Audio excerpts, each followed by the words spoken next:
Okay. Hi everyone. Good morning. It's week 10. We are reaching the double digits of the weeks. Hope you guys are doing fine. Not just in 3230, but in your other school related stuff or whatever's going on in your life. Okay. So today, this week, we'll be talking about greedy algorithms, and it's somewhat related to dynamic programming, which we covered last week. Okay. So let's begin. One second. Yep, I'll start the recording. Right. So today's tutorial is straightforward again. I will just talk about greedy algorithms for a bit, and then we'll build up like question 1, 2, and 3. I'm trying to build up the greedy algorithm for a particular question. So giving proof why the greedy algorithm might work, and finally coming up with the algorithm. Then fourth question is just yet another greedy algorithm question. Okay, so let's begin. Now, before we begin greedy algorithm, just again recall from last week. This was the slide I had last week on how do we do dynamic programming. And in particular, I said it was something like brute force everything carefully, right? Because you might try a lot of sub problems. You cast it into multiple sub problems. You don't know which one gives you the best answer, so you try them all. Okay, so in greedy, so we are trying to be even more careful. So, or rather, maybe it's like you make a greedy choice, and then you kind of like just pick one sub problem. In dynamic programming, you have multiple sub problems. In greedy algorithms, you make a choice such that your choice is the greedy one, and then you only have a one sub problem left. Okay. And this greedy choice, right? Remember last week, we tried everything because we don't know what's the best answer. For this week, when we make a greedy choice, we have to prove that this greedy choice is going to be able to give us the best answer.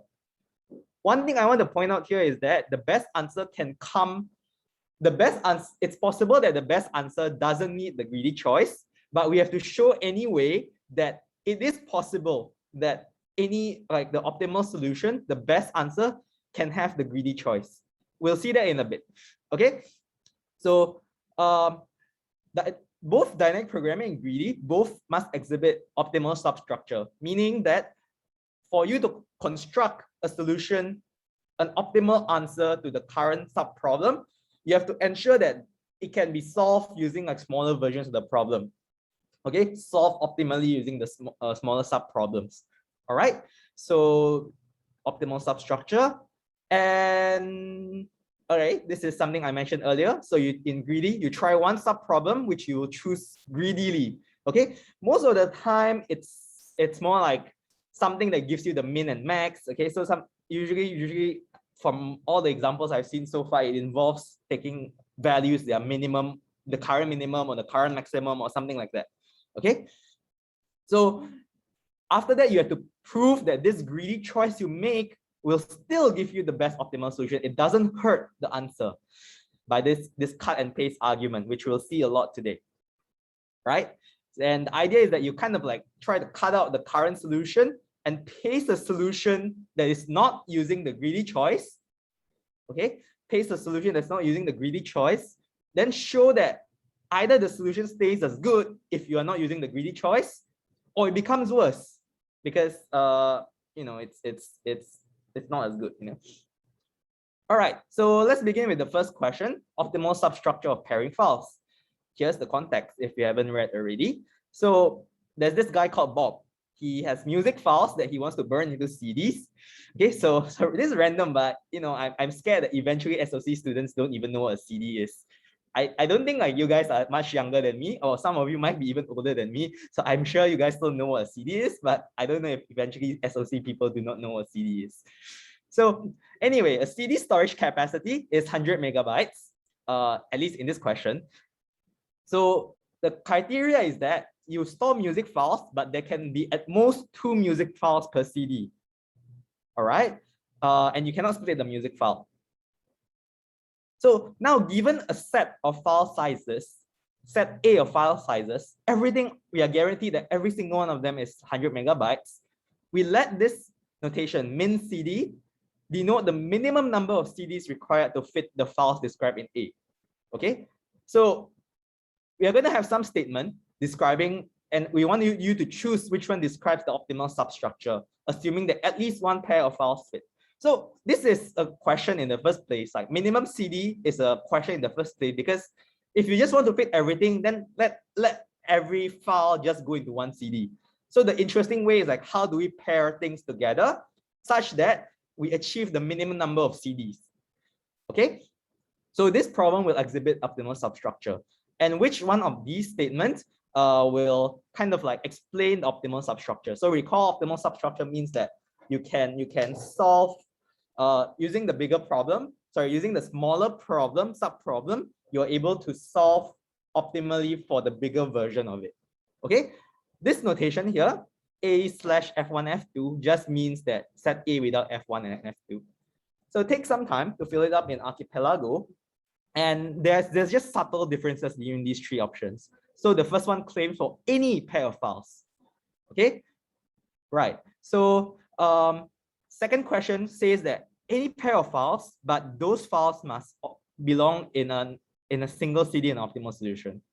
The third one is not any pair, but just take the largest and the smallest files. Okay, so take some time in Archipelago to tell me what you think.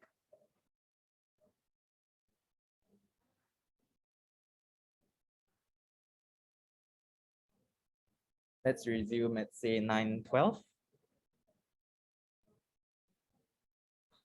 I should have put a no idea option.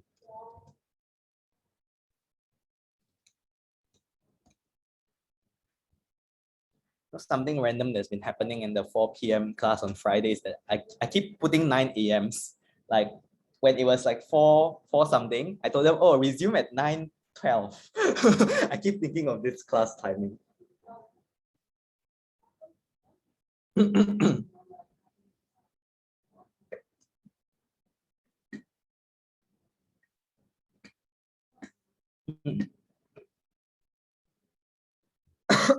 Excuse me. Oh, any questions so far?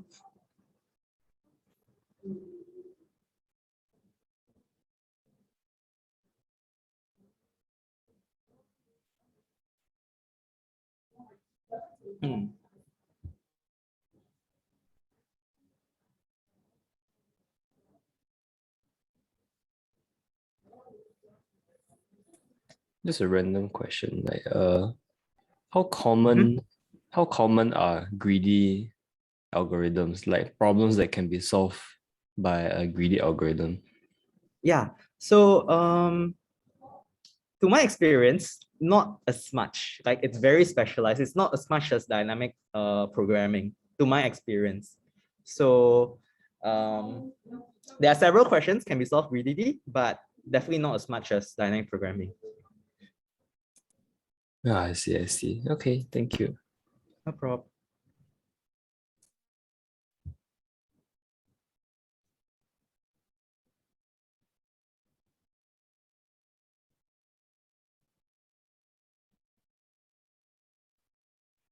Okay, I think I'll just resume because it's a unanimous answer for option 2. Everyone who chose an Archipelago chose option 2, so that's great.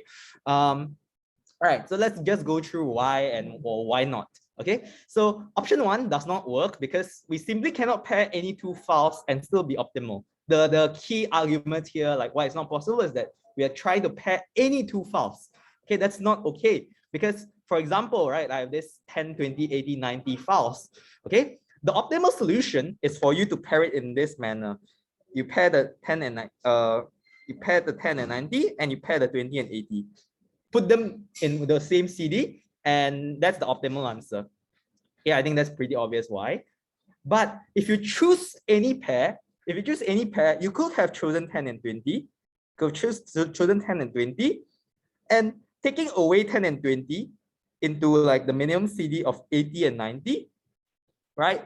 This won't give you an optimal answer because 80 and 90, you have to separate these because they can't be together. Okay, they can't be together because the maximum is 100 MBs, remember? So we cannot cast it in this way, and yeah, because 1 plus 2 is not equals to 2. Okay, so because most of you chose option 2. I won't spend too long on this. Okay, so this is just break slide because the next one is another counter example to question 3. This one is pretty straightforward. You take the largest and smallest file. The thing is like, all right, so this is a counter example, 10, 20, 30, 95, 99. How you group it together for a possible optimal answer is like this. So it's like this over here. Then you can try to argue, you know, like what happens if you choose the largest and smallest pair, but well, these two don't even fit together.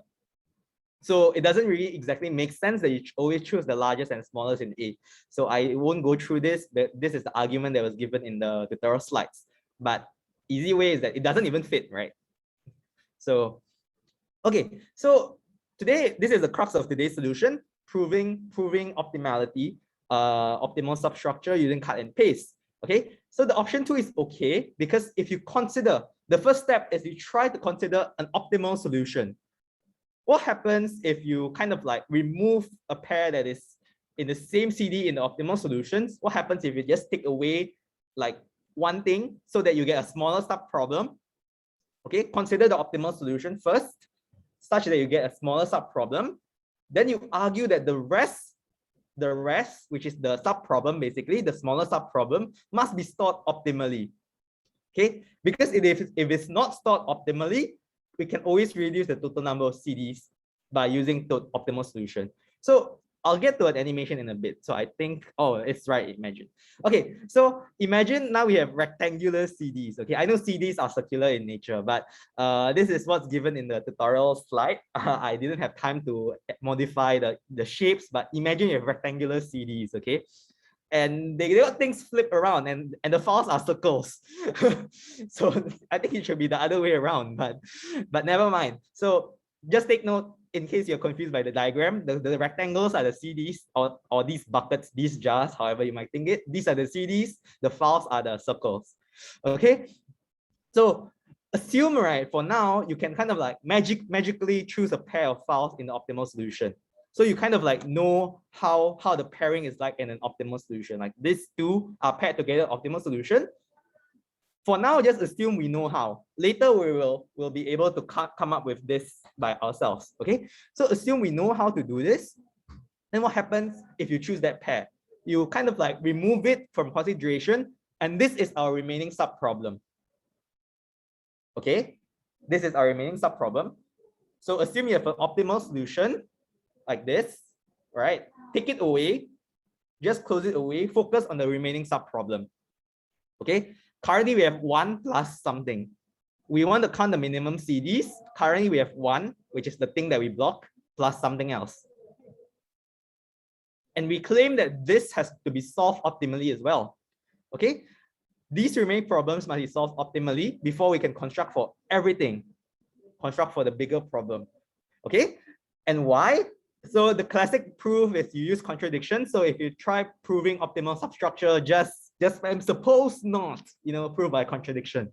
So suppose not, let's say we can find an optimal solution using suboptimal solution to this sub problem.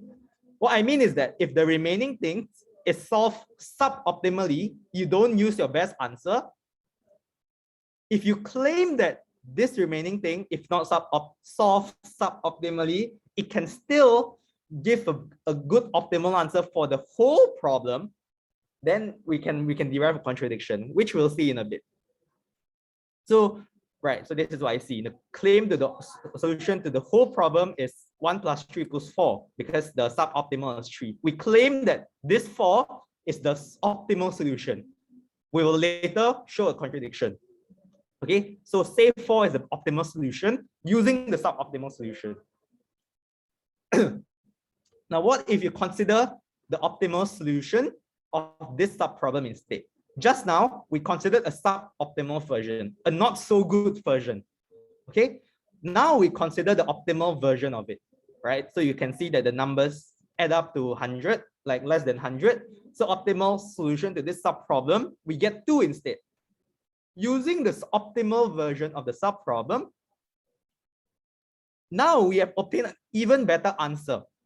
An even better answer of 1 plus 2 equals 3. our initial claim was that 4 was the best answer, the optimal solution, because we can just use suboptimal problems and get away with it. But by using an optimal solution to the sub problem, okay, so I hope you don't get too confused when I say suboptimal, optimal, sub problem. But if you use the best answer to the smaller version, we can obtain something that's even better for the entire problem, which is 3. And there's a contradiction because we claimed initially it was 4. Okay, any questions about this?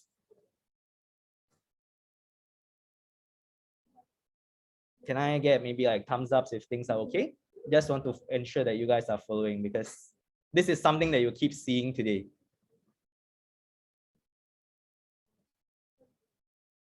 I only see 1 thumbs up. Is the rest okay? Or okay, I'll wait for like maybe a minute or 2. If okay, so I'll just go on. Yeah, I see occasional thumbs ups going on. So okay, so I'll just go on then. So what we just showed just now is that the problem exhibits optimal substructure because you can kind of like reconstruct an optimal solution using optimal solutions to the sub problem. Okay, this is what we just showed. And the remaining thing that we should do for the remaining of this tutorial is to find out how to choose the pair of file correctly. Just now, I told you magically we know what the pair of files should be in the optimal solution, right? So the next question is trying to figure out how to exactly do this. Okay, and then we just recurse and find optimal solution to the sub problem. All right, so let's go on to the question 2, which is trying to make the greedy choice. Now, assume that any solution contains pair burn into C. Same context as just now. Now we are trying to see like what greedy choice can we make so that we get an answer it is safe to have in the optimal solution. Okay, so these are the 3 options, and again I'll give you 3 minutes to fill in archipelago. So let's resume at let's try to resume at 9:23.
Archipelago results make me feel like greedy algorithms easy peasy to you guys.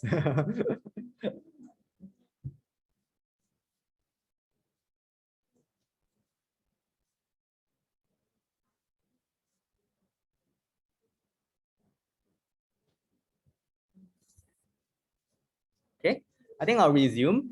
So the archipelago results suggest to me that I think every single one of you chose option 2 minimally, with a couple of you, like around half of those choose option 2 also chose option 1. So actually it's both. So it's actually both. So let's see why. right? So none of you choose option 3. That's good. This is clearly wrong. All right. So options 1 and 2. Option 3 is false. I won't spend too long on it because they might not even fit. Smallest file and the largest file might not even fit. Okay. So option 1, this is kind of like another making greedy choice. We will guarantee that the smallest file not included in a pair. Sorry, wait. Oh, sorry. So we guarantee that smallest file must be included in a pair for some optimal solution.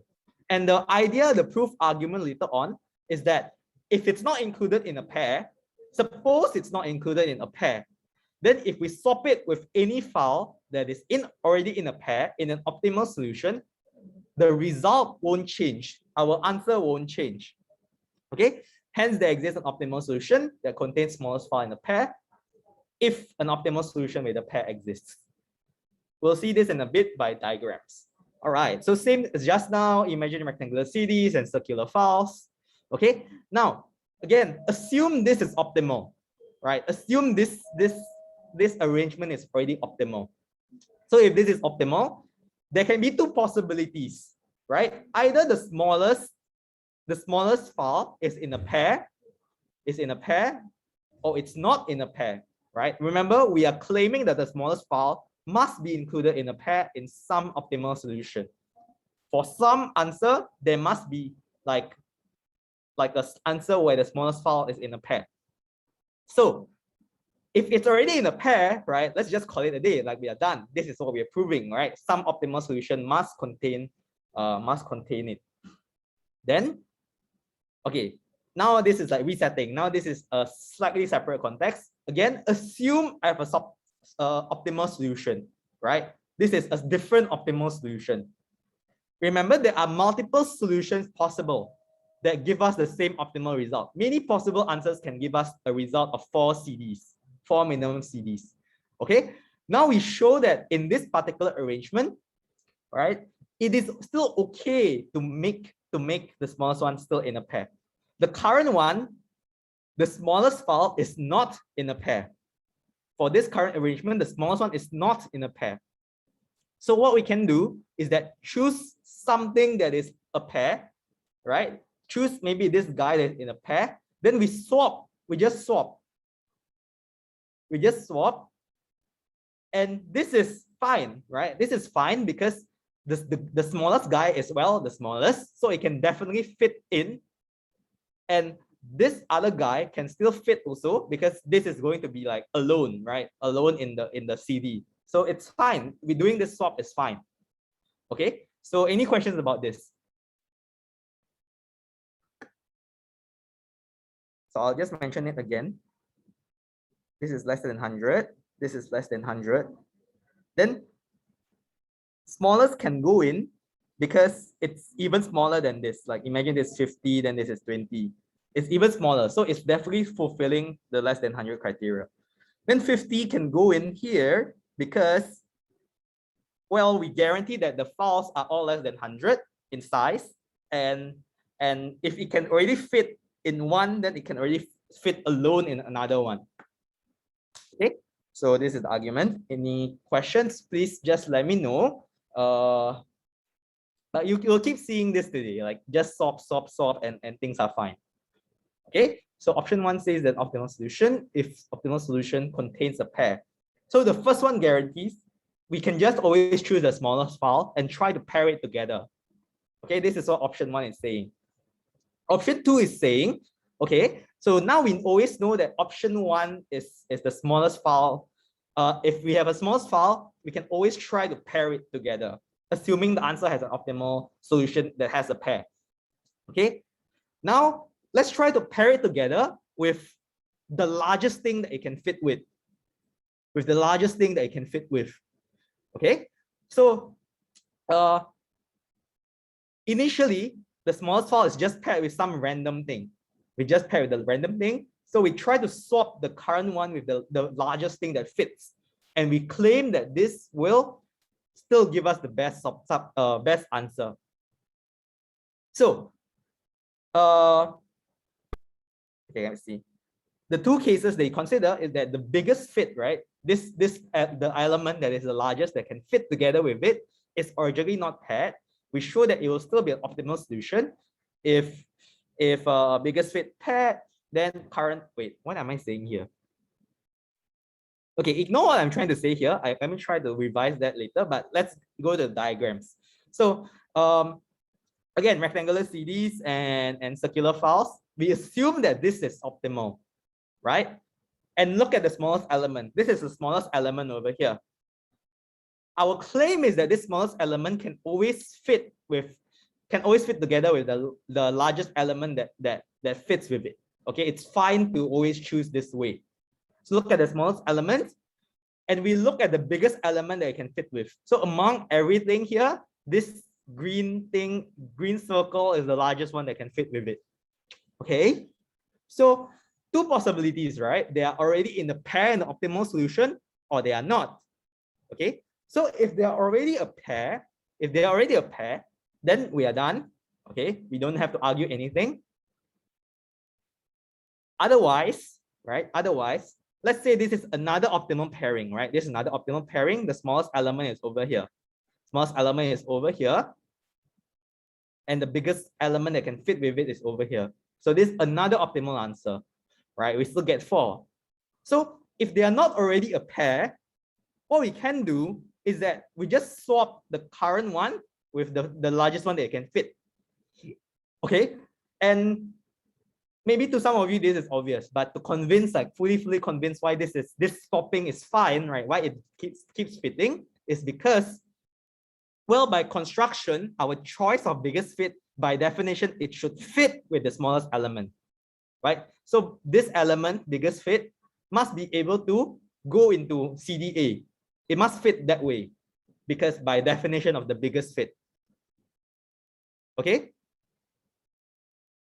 The current P is smaller than the biggest fit. The current element that it pairs with must be smaller than the biggest fit, because by definition, the biggest fit is the largest thing that can fit, right? So the current one must be either the same or even smaller, let's say, right? So this current P must also be able to fit into this bucket B, this CDB, right? So this is fine, okay? And by this swapping, right, we didn't create any new CDs. The answer is still optimal. We started from answer equals to 4, and we stayed being the answer equals to 4. All right. So this is the argument. Anyone confused? Do you need me to repeat? Or if that's okay, like, can you give me thumbs ups again, if that's okay? Okay, great. Nice. I see a lot more thumbs up this time compared to just now. Makes me wonder if earlier today it wasn't clear. But as long as more people understood now, that's good. So what we just showed, right, is that we now know how to make a choice. If we have the current problem, how do we create a pair and then kind of like force some sub problem to it? And the way to make a choice is that we look at the smallest element and then pair it with the largest fitting one. Okay, so this question tells us that if you use such a pair in the optimal solution, if you use such a pair where you take the smallest element and fit it with the largest one that can fit with it, it can still give us the optimal solution. And this greedy choice will not kind of like hurt our result in any way. Okay, it will not make the result worse. So it's fine to do this. This is what this question shows. So now, well, comes the meaty part. Let us derive a greedy algorithm for this. All right. So same context as before, but this time I have the file sizes, and then what is the value of how many? What's the answer for this? What's the answer if you try to solve minimum number of CDs for this array? Okay. So again, I'll give you like 3 minutes to fill an archipelago. I think today's tutorial should be better-ish. Yeah, so I know some of you answered just the number already. If you can, for those who haven't, try to put algorithm maybe.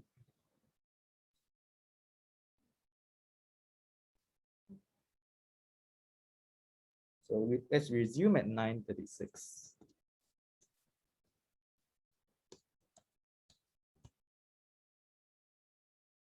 Yeah, I think you guys have really good intuition for greedy algorithms.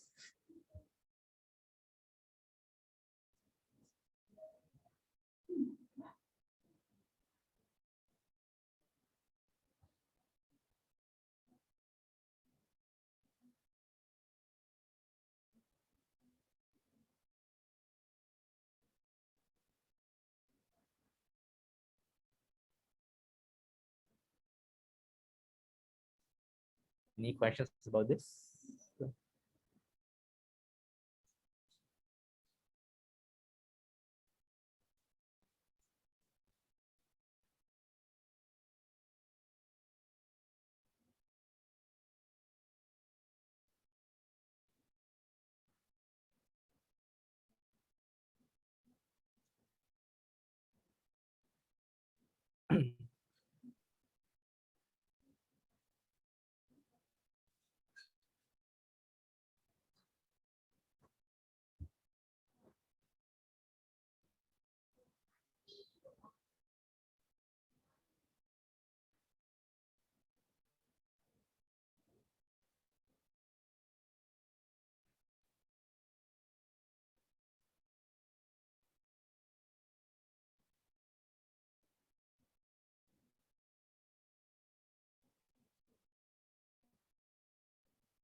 Hmm.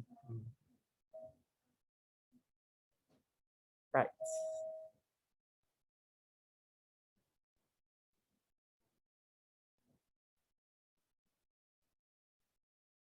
Okay. Mhm. So I think some people don't know how to start, but remember the previous things that we proved. So, but I think you can just wait. I'll show in a bit. I think most of you got the answers right. So those who put the numbers, majority is right. I think just a couple of maybe careless where they overcounted or undercounted. Those who gave algorithms, I see some good correct answers. The others I have to see if they are fine. But okay, so since most of you are fine with this, let me just go on because yeah, let's just go on. So remember, we want to greedily find the first pair, the smallest and the largest that fits with it. We as humans, right? It's very easy for us to just like, for us to just see like, oh, take the smallest and take the largest. But to the computer, what should they see? Okay, to the computer, what should they see? How do we instruct them to do all this computation? Okay, and how do we do so efficiently? How do I find the largest that fits efficiently? Okay, so we want to really find the first pair, and this is by our question 2. It's the smallest element together with the largest one that fits with it. All right. So the idea is to sort the array, and a lot of questions involving greedy algorithms involve sorting. Okay, so if you see a greedy algorithm, you should think like, I might have to sort something. At least the ones I've seen so far, a lot of them involve sorting in some way or another. Okay, so after you sort, you maintain 2 pointers, one going left from left and one from the right. The idea of these 2 pointers is that the left pointer is going to greedily take the smallest element. It just keeps taking the smallest element that's available. And going right from left is trying to see whether we can find something that large element that can fit or not. Okay. So, and then we just collect the remaining elements that were skipped at the end, because some of them are bound to be like alone. Okay, we just collect them together because those cannot fit using our greedy algorithm. All right. So here's a run through. After sorting the array that I gave you, 7, 12, 27, blah, blah, blah. Okay, so sorry, it doesn't look very nice, but I gave it some color treatment. Hopefully it's a bit better. So this one below will eventually be the optimal answer, the optimal pairing. The answer is 8. Okay, so how it goes is that you see 7, all right, 7 put it in a pair, then it can fit with 91. right? It can fit with 91 just fine. So pair it together. And then the left pointer, you take 12, right? You advance the left pointer, put it 12 there. Now, this is where things get slightly more interesting, because if you just try 89, right? You cannot take 89 because 89 doesn't fit with 12, right? It'll give you 101. 12 plus 89 is 101. So you have to like skip that 89 and just take the 81. Okay, so then take the 27, again, greedily choose the 27, and then take what's fitting, which is 62. If you try 74, you'll get 101 again. So something like this. And I think I'll just go on because this part is probably fine, right? Except for this part maybe. So once we have less than right, if you advance the left pointer, you're not, if your right pointer is less than the left pointer, sorry, then what happens is that, well, this means the remaining elements are alone. You cannot find an element that fits anymore. Okay, so just put them alone. So this is the idea. Total is 8 CDs required, and I didn't put the time, but the time will be ON log n for sorting. And then it'll take ON time for the 2 pointers. You can imagine like the left pointer just going from left to right, scanning once, and the right pointer scanning from right to left just once. So in total, this is ON log n. Okay, any questions about this?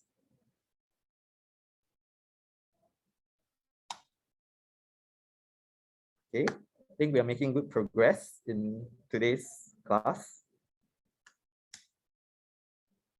If this is fine, then I'll go on to the next question, activity selection.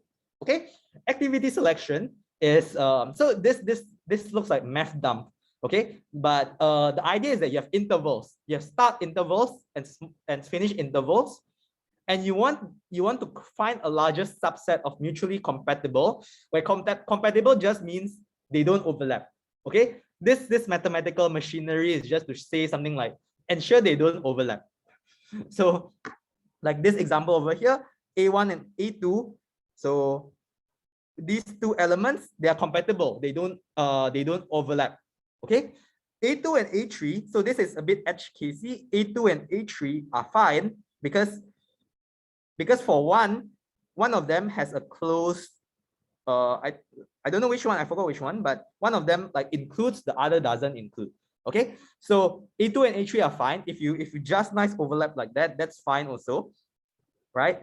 But A1 and A3 are not compatible because they are overlapping. So intuitively, this is what it is. So if A1 and A3, they're overlap. These two overlaps, so they are not compatible. So the question is that we want to find the largest subset, right? We want to take a selection of this answer such that it will give you the maximum number of intervals, okay, that do not overlap. So which of these strategies work for the activity selection problem? There's one where you choose the one that starts last. There's one that chooses the end last. There's one that chooses the shortest activity. All of them exhibit some like greedy, some greedy in a sense, right? But not every one of them is right. Okay, so okay. So if you don't understand the question, it just means that maybe, for example, there are 3 intervals, right? So if you choose A, if you just choose A, you cannot choose B and C. Now this just means we are taking one interval. But if you choose B and C, this is a bigger interval that do not overlap. So we wish to find like the maximum number of intervals to overlap with. So let's resume at 9:45. See what you guys think.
Okay, so live update, there seems to be a competition between the first two options.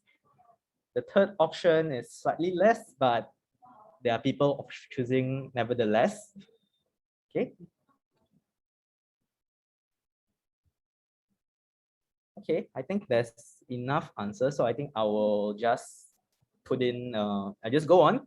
So, okay, so the answer is actually 1. And later on, I'll give a counter example to 2 and 3. Okay, so before that, like optimal substructure of the problem. Okay, I won't spend too long proving this, but so the tutorial slides will give this notation, but this is just a cheap way of saying that, okay, take one interval, call it AJ, and then take the remaining ones. Let's call it the before, right? Take everything that is strictly before and take everything that's strictly after. Both of them must contain the optimal scheduling before, like this is the answer, like before we can have the optimal scheduling for everything. So again, you can use the argument like what we covered today, and I'll just leave it as an exercise to really show that it's fine. Just get a feel of it. But let's go on to like the 3 options properly. Okay, so suppose you have like many options. Like here's maybe a possible intuition. If you want to fit as many lessons as possible, right? You want to ensure that you are study hard. You want to fit like 7 modules or 8 modules for some reason. Okay, so how can you choose a timing that will maximize this, like will maximize the possibility? Okay, definitely you don't want to choose in the middle of the day because it might block in a sense, right? But the idea is that you choose the one that starts last, right? Because it kind of like frees up your day as much as possible. Okay, so end last is, in this example, end last is kind of like the start last as well. But what's a possible case where end last is bad is where the end last is very long and it kind of like blocks the entire day. So that's kind of like the intuition of the start last versus end last thingy. Okay, so starting last will ensure that everything here is free. It's free for you to recurse on. Okay, so this is the idea. So let's now do the proof, right? So now assume that this one, what we want to prove, right? Let me tell you what we want to prove first, is that we can always get an optimal answer by making this greedy choice that starts last. So assume now this is the optimals. Okay, assume this is the entire interval. The entire interval, entire input, right? Then what we have is that this one is the optimal solution. This one is the optimal solution. So case 1 is that turns out this last guy and the optimal solution is also starting last in the input. Okay, so it's also the starting last in the input, and that's okay, right? Because we claim that the starting last, the one that starts last, is answer in the optimal solution. Okay, that's fine. This greedy choice is the answer in the optimal solution. Now, case 2, okay, I realize maybe my diagrams might be confusing. Let's say this is a different case, right? Where, for example, this is the entire thing, this is the entire answer, this is the entire input, and then we say that we can find an optimal solution. This dotted line is the optimal solution without the one that starts last. So actually the one that starts last is this guy over here. Let's call it interval A. This one actually starts last. Okay, if this one actually starts last and the answer in the optimal, so this interval B is not the one that actually starts last in the global like input, what we can do is we just swap the two. We just swap the two, and this answer is still an optimal solution. We started off with the best answer of 3, right? So not using the one that starts last, if it could give you an optimal solution by swapping the greedy choice in, we still get the same answer. We still get the answer of 3. Okay, so we still get the same answer of 3. And so what we just proved is that this greedy choice the one that always starts last, right? Taking the one that starts last, it's not going to make our answer any worse. It's going to be still fine.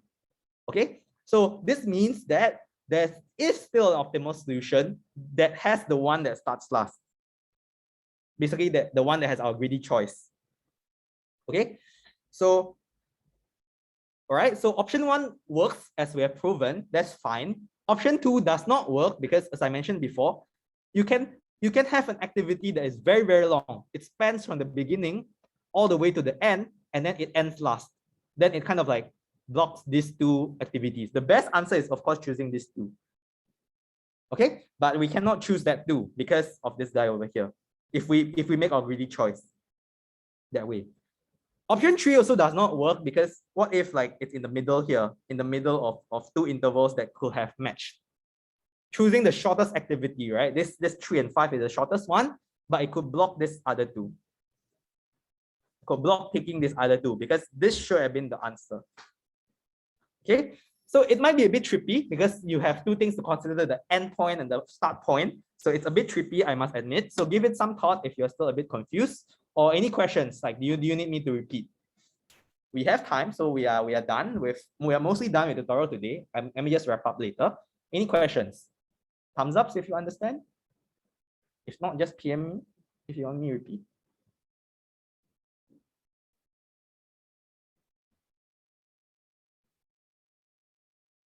Okay. Right, I see people thumbs upping. That's good. So I guess people understand. If you don't understand, just PM me. Don't hesitate. Or just ask me in consult if you want a more like, if you think it. Okay, never mind. So like so if you are comfortable with that, right? This is 3 options: starting last, ending last, or is the shortest. So I propose like, hey, let me propose 2 additional strategies. What if you choose the activity that starts the earliest, right? Or the one that ends the earliest. Okay, so I won't go through it in tutorial unless someone wants it, but do give it a thought, like whether starting earliest can work, whether ending earliest can work. Okay, if it works, prove it. If it doesn't, give a counter example. Okay, so this is just 2 additional strategies, not in the tutorial slides given in the cohort, but something that maybe you might be thinking also. To me, like one of these is more intuitive than the other, but maybe it's different for you. Okay, so if you want to try implementing, LeetCode has this question actually, non-overlapping intervals, which is very, very similar. So if you want to try like solving this problem and verifying that your idea is correct, you can always try this LeetCode question. And as usual, I recommend you spend some time off 3230 first before you try this, so that see if you can come up with the idea yourself. Okay. So just to recap everything that we have learned today, the crux is that we just try one sub problem by making a greedy choice. If you choose something greedily, either by taking the something of the minimum value or the maximum value, choose it greedily, and then try the one sub problem remaining. But before that can work, you have to prove that the greedy choice will still give you the best optimal solution. I wish to highlight one more time that the optimal solution to the problem does not necessarily have the greedy choice, but you must show that one of them can still have the greedy choice. There can be many, many, many optimal solutions that do not use the greedy choice, but you still have to show that it is fine if you take the greedy choice. There's going to be at least one optimal solution that has that greedy choice. Okay, so this is the thing using cut and paste argument. So all right, so that concludes today's tutorial. Let me share the slides in today's slides in chat. Okay. Okay, so thanks a lot for coming. And yeah, so today ends slightly earlier, so I guess I'll repay for the times I overran. Next week might be a confusing tutorial, reductions and intractability. Please watch the lecture if you haven't. I can't guarantee that I can cover the concepts sufficiently even before tutorial, like even before going through the questions. Okay, so as usual, I'll stay back for consultation questions, and yep, otherwise you can leave and that's fine. Thanks a lot for coming today. No problem. No problem. No problem.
Anything you like to ask me?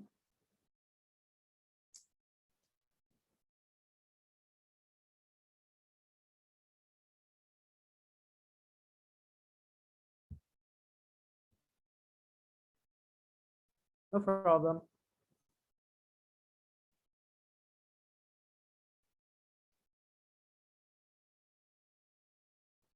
Yep. Okay, that's great. Yeah, greedy algorithms be like that. I think a lot of people find it intuitive, but for me, like I don't know why. For the life of me, I can't make greedy algorithms work nicely. Some reason DP, I could come up with a DP algorithm better. It's embarrassing, but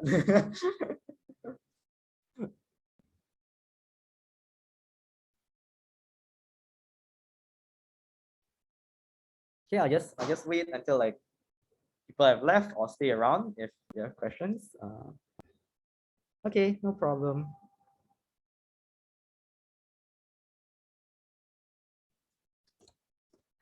Okay, sure. Then I'll take it as it is. I'll just stay to see if he's really around or not.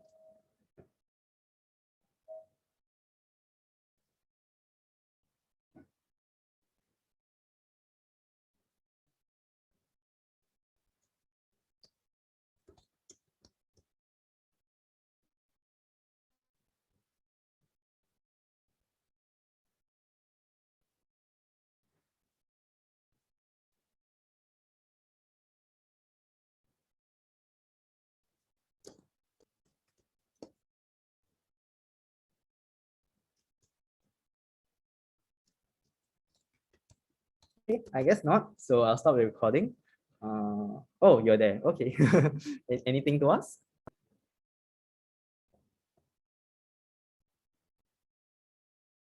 Okay, that's great. All right, no problem. Okay, I'll stop the session.